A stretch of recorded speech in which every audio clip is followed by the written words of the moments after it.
are intakes to electronic parts. I don't think the brushes are right there. No, there's no brushes on this, but keep it out of the good smart bits. Put that back on. Okay.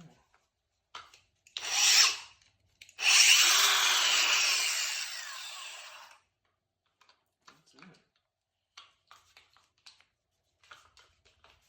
Pretty sweet. See if it'll stand up. Nope.